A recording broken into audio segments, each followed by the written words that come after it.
சக்தி. அன்பு குழந்தையே, நான் இன்று இந்த செய்தியை உன் செவிகளில் போட்டுக்கொண்டிருக்க காரணம் என்ன தெரியுமா?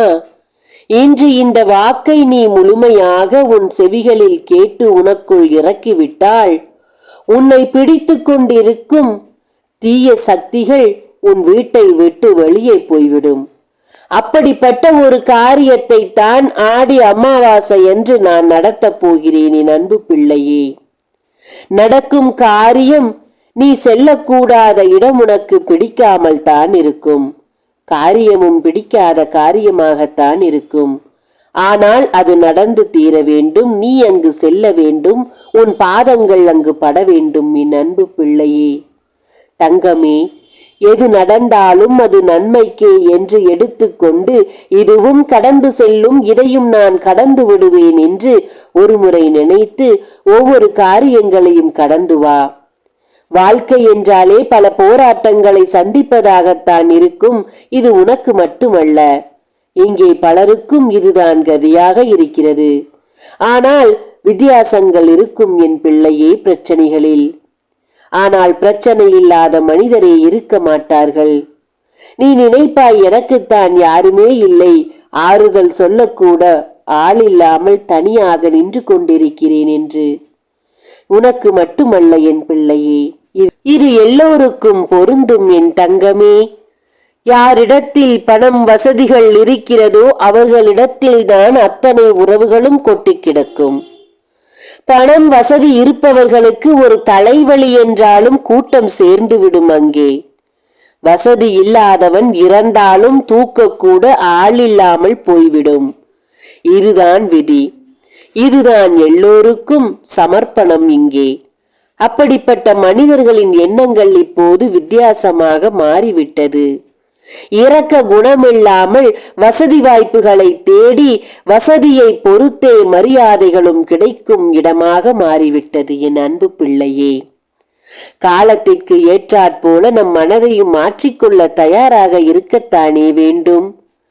உன்னை சுற்றி இருப்பவர்கள் அனைவருமே அப்படி இருக்கும்போது நீ மட்டும் சொந்தம் வேண்டும், மனிதன் வேண்டும் என்று தேடினால் கிடைக்குமா என்ன?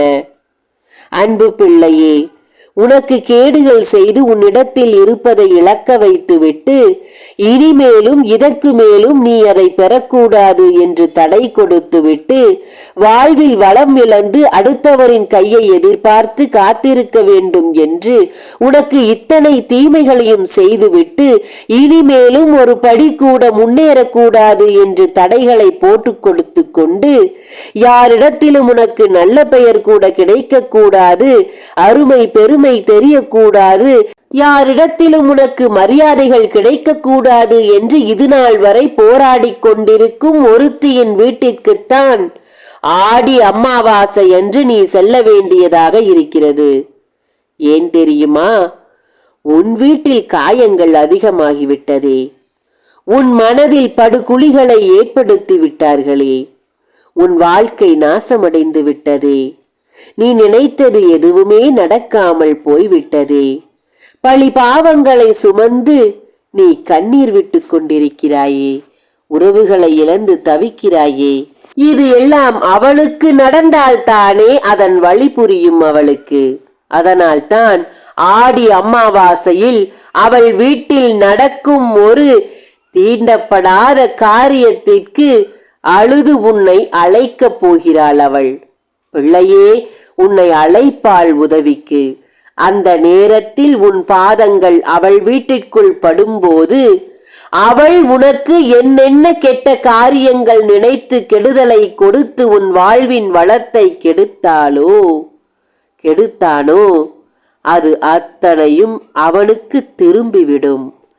அவன் வீட்டை விட்டு நீ திரும்பி உன் வீட்டிற்கு வரும்போது இழந்த அத்தனையும் நீ உன் வீட்டிற்கு அழைத்து செல்வாய். அதிலிருந்து உன் வாழ்க்கையின் வளமும் உன் மரியாதையும் உன்னுடைய அத்தனையும் திரும்ப பெற்று இனிமேல் நீ வாழப்போகும் வாழ்க்கையை பார் தங்கமே. அத்தனை பேரும் அண்ணாந்து பார்க்கும் அளவு நீ உயரப்போகிறாய். அதற்காகத்தான் ஆடி அமாவாசை அன்று அவள் வீட்டிற்கு நீ செல்ல வேண்டும், அவள் அழைக்கும் அழைப்பிற்கு செவி கொடுத்து நீ செல்ல வேண்டும் என்று சொல்ல வந்தேன். இது எல்லாம் நடக்க வேண்டும். தடையை ஒழிக்க உன் கைகளில் இருக்கும் காணிக்கையை கொடு, உனக்காக காத்திருக்கிறேன். ஓம் சக்தி.